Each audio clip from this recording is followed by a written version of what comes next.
Having been introduced to membranes in general, in this video we'll talk about the proteins in membranes. We'll spend most of our time talking about the functions that proteins play in membrane. We'll talk about overall the composition of different plasma membranes.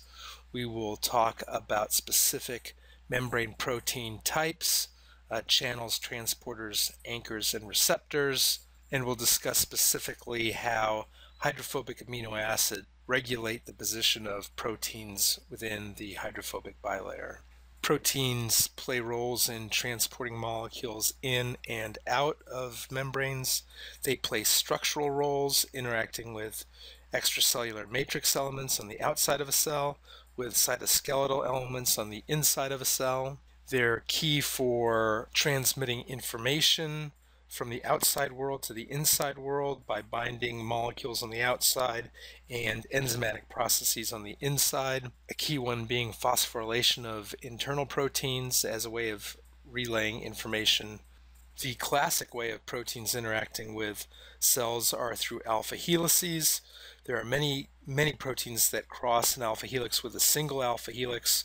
There's also a large class of proteins called G protein coupled receptors that have 7 alpha helices. These are common structural motifs that we see over and over as a result of primordial gene duplication events. There are beta-barrels that create things larger than channels. These are considered pores, and larger molecules can go through those. There are a very limited number of proteins that adopt this structure.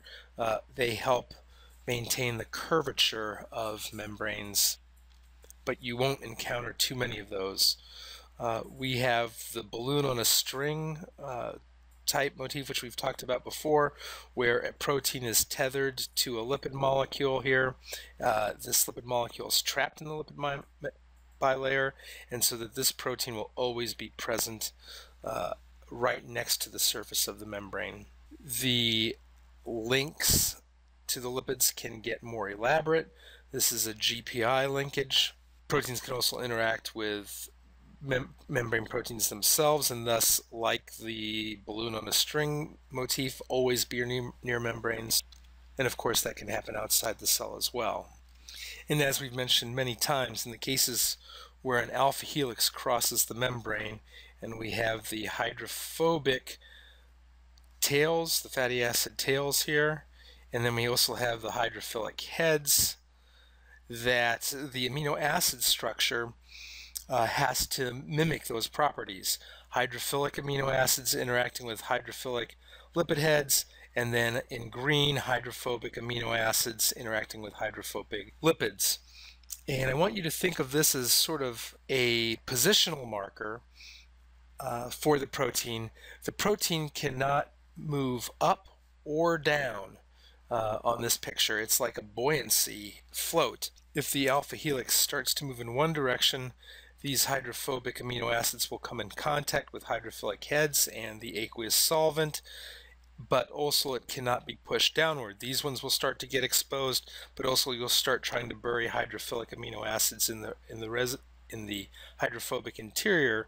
So this protein's position is locked vertically here by this run of amino acid. Approximately 15 to 20 amino acids hydrophobic amino acids are usually required to span a eukaryotic plasma membrane. Several alpha helices can join together to form a pore. In these cases, each alpha helix is amphipathic in nature. They have hydrophobic outsides to interact with the hydrophobic membrane, but they have hydrophilic amino acids on the interior. They're creating a hydrophilic pore, and so that this might be appropriate for a molecule like glycerol or sugar to be transported across, or even water molecules themselves. Another type of format is a beta barrel. Here you can see many beta sheets that's formed in a cylindrical manner. This can create quite a large pore. However, we're not punching a large hole in the membrane. What is only somewhat visible in this picture is the fact that these loop regions can extend down in here. They're basically spaghetti clogging up the inside, but you can bet that these loops have a certain binding preferences for certain types of molecules, and the thermodynamic binding energy of a certain molecule to some of these loops will actually serve to function to give this pore some selectivity in terms of what molecules can move in and out easily of that beta barrel. Proteins are involved with maintaining the structural integrity of the cells. In this example, specifically red blood cells with their biconcave disc shapes. Proteins in the membrane serve as attachment points to other proteins, which then serve as attachment points for the spectrin molecule, which is an abundant protein of red blood cells. Red blood cells are approximately 10 microns in diameter, and sometimes they are forced through openings that are smaller than 10 microns. This shape gives them flexibility. If you think about a balloon that is underinflated, you can squeeze it through a narrower hole by squishing air into different regions as it goes through a narrow opening. That is true of the contents of a red blood cell, but while its shape is deforming so greatly, it needs the extra mechanical strength that the protein spectrin provides to the outer membrane, keeping the structure intact. One type of experiment that helps scientists measure the diffusibility of cells is to look at cells that have two regions. In this case, they were created by fusion of two different types of cells, and they have fluorescent labels. The different cells are labeled with different colors. When they fuse initially, they are segregated, and then the time for diffusion can be imaged in a time series experiment, which allows one to back calculate diffusion constants. Another type of experiment which helps you measure diffusion in the cells is a Frap experiment. Frap stands for fluorescence recovery after photobleaching. I guess it sounded better than Frab. And in this particular case, you have lipid molecules or protein molecules that are labeled fluorescently.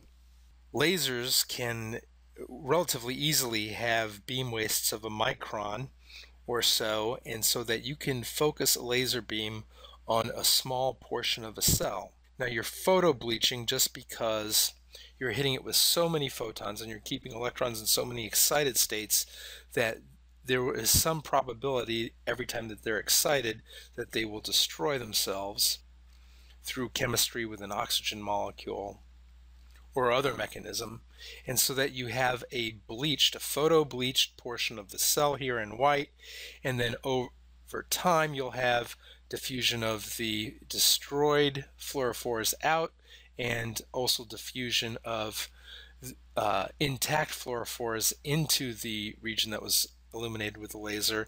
And by measuring the fluorescence recovery time constant, you can calculate diffusion constants for the lipids or proteins in the membrane. Now this is, I believe, our first look in the course at a type of cell that's called a polarized cell, meaning that there are two very distinct sides to these cells. These cells are epithelial cells. They are the cells that line our lungs, our digestive tract, our mucous membranes. They are the cells that interact with the outside world other than your skin. Epithelial cells sit on top of a basement membrane, also called a basal lamina, made of various collagens, and this is a strong structural element that helps maintain the integrity of skin. And in addition to the polarization of the cell side and function, what this slide is depicting is that it has asymmetric protein composition.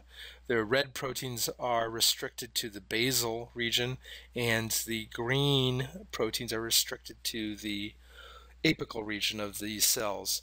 And the reason that they are not allowed to diffuse, now these guys are allowed to diffuse back and forth up here, but there are elements called tight junctions, which is an interaction between epithelial cells that serves two functions. It gives the epithelial layer greater structural integrity. It also prevents some molecules from diffusing down through in between epithelial cells and gaining access to the basal lamina without being imported through us. But this also has the function of preventing protein diffusion past the tight junction, so you have two different regions in this case. Most of the proteins in mammalian cells are glycosylated.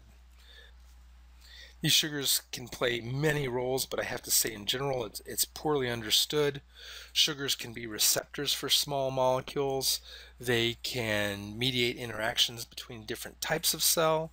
They can provide camouflage and protection against immune systems and a host of other functions, but we won't get into it that much as it's not well understood in the that well delineated in the literature.